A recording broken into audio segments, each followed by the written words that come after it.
오늘은 2024년 1월 17일부터 지난 일주일간의 말씀 묵상을 나누겠습니다. 저는 신명기를 계속 묵상하고 있습니다.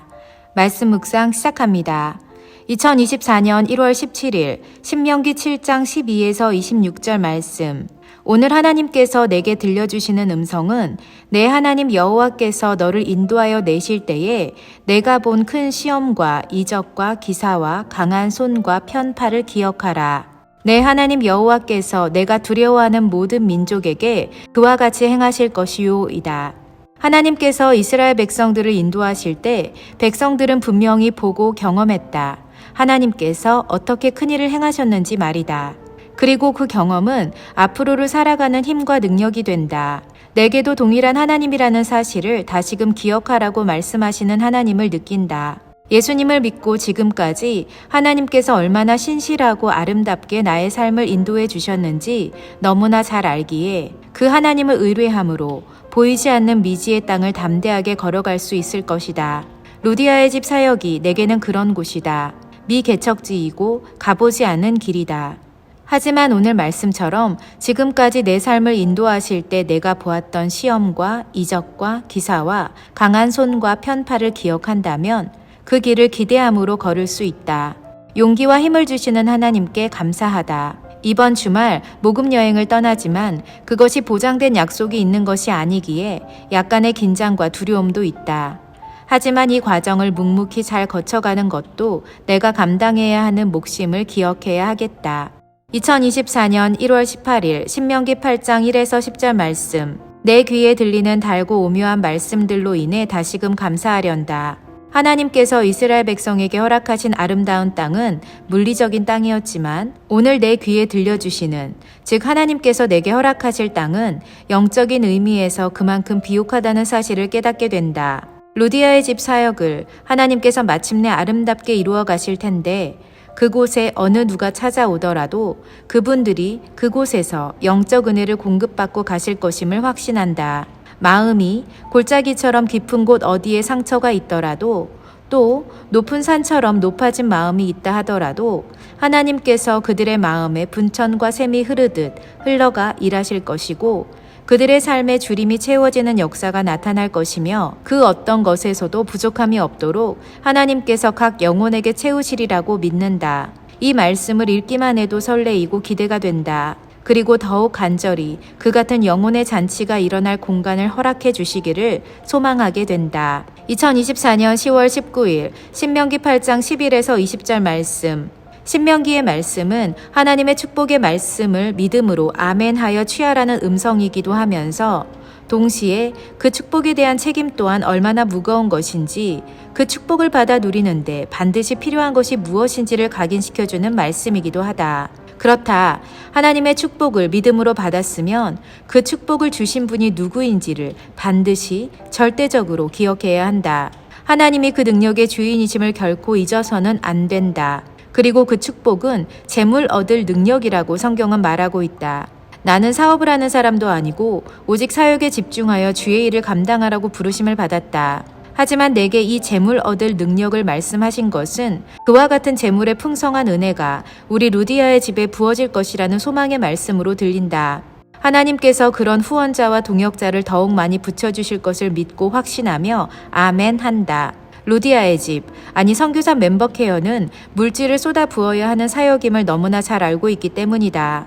이미 이루어진 줄 믿고 감사드립니다. 아멘. 2024년 1월 20일 신명기 9장 1에서 12절 말씀. 하나님께서 모세와 함께 이스라엘 백성을 향한 그분의 마음과 베푸실 축복과 조심해야 할 일들을 구체적으로 대화하고 계실 때 이스라엘 백성들은 우상을 만드는 범죄를 저지르고 있다.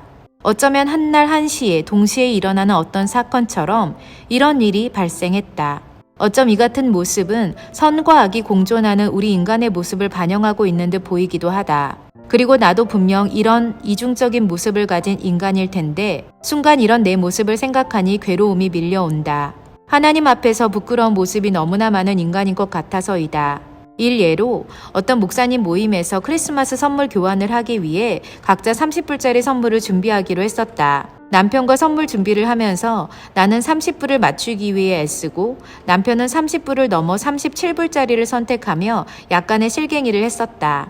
25불짜리 기프트 카드와 작은 선물을 준비하려고 했는데 그 작은 선물은 나는 5달러를 맞추는 것이었고 남편은 예산을 훨씬 넘은 12불을 쓰는 것이었다. 물론 결론적으로는 30불에 맞는 것을 잘 준비했지만 그 순간에 내게 찾아오는 감정은 부끄러움이었다.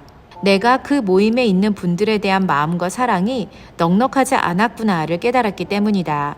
내가 너무 좋아하고 아끼고 사랑하는 사람들의 모임이었다면 그렇지 않았을 것이다. 더 좋은 것, 더 많이 준비했을 나이다. 하지만 나는 그렇지 못했다. 이 사건이 떠오르면서 영적인 삶 이면에 죄를 짓는 우리의 모습과 선을 행하면서 그 안에 악도 분명 존재한다는 부인할 수 없는 사실에 직면하게 된다. 그런 연약한 우리를 바라보시는 하나님의 마음이 오늘 본문에 보이지 않는 장면으로 담겨 있을 것 같아서 죄송스럽다. 모세에게 한참 하나님의 뜻을 말씀하시다가 모세야 속히 일어나 내려가라. 내 백성들이 죄를 짓고 있구나 라고 말씀하실 때 아버지의 마음이 어떠셨을까? 마음이 숙연해진다. 2024년 1월 21일 신명기 9장 13에서 29절 말씀. 오늘 말씀을 통해 하나님과 이스라엘 백성 사이의 중재자 모세, 그리고 그의 또 다른 별명인 중보기도자 모세를 만나게 된다. 모세가 하나님 앞에서 백성들을 변호하고 대신 용서를 빌며 하나님의 마음을 돌이키게 하는 큰 역할을 했던 인물임을 우리는 안다. 그리고 하나님은 모세의 말을 항상 들어주셨다. 그런데 여기에는 비법이 있다. 즉, 하나님의 마음을 돌이키게 하는 데에는 기도라는 선행 조건이 있어야 한다는 것이다. 모세는 이스라엘 백성들의 죄를 용서해달라고 구하기 전에 40일을 금식하며 기도했고 아론을 위해서도 그렇게 기도했으며 또 하나님께서 백성들을 멸하려고 하실 때 40일 금식 기도를 여전히 했다고 성경은 말한다.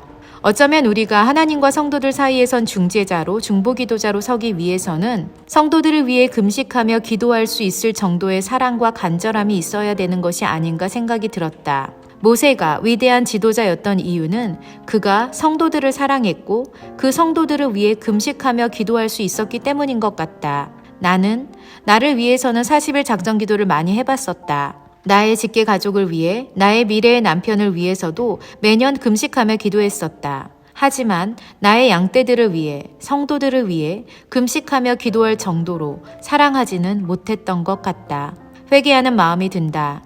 그리고 내가 모세와 같은 영적 지도력을 갖춘 영적 리더이기를 꿈꾼다면 성도들을 위한 사랑이 더욱 커져야 함을 깨닫는다. 말씀하시는 하나님 감사합니다. 2024년 1월 22일 신명기 10장 1에서 22절 말씀. 어찌 보면 모세의 지도자로서의 삶은 기도하는 삶 자체였던 것 같다. 오늘 말씀에서도 두 번째 십계명을 받으러 하나님의 산에 올라 40주야를 머물렀다. 그가 40일 주야를 처음과 같이 하나님 앞에 엎드렸을 때 하나님께서는 십계명의 말씀을 다시 써주셨다. 요 며칠 사이 내가 말씀을 묵상하는 동안 모세의 금식 기도만 4번째 보는 것 같다. 왜 이렇게 내 자신이 부끄럽게 느껴지는지 모르겠다. 40일 금식하는 것 자체에 의미를 두는 것이 아니라 마음의 작정함과 간절함이 하나님 앞에 표현되어야 하는 것 같다.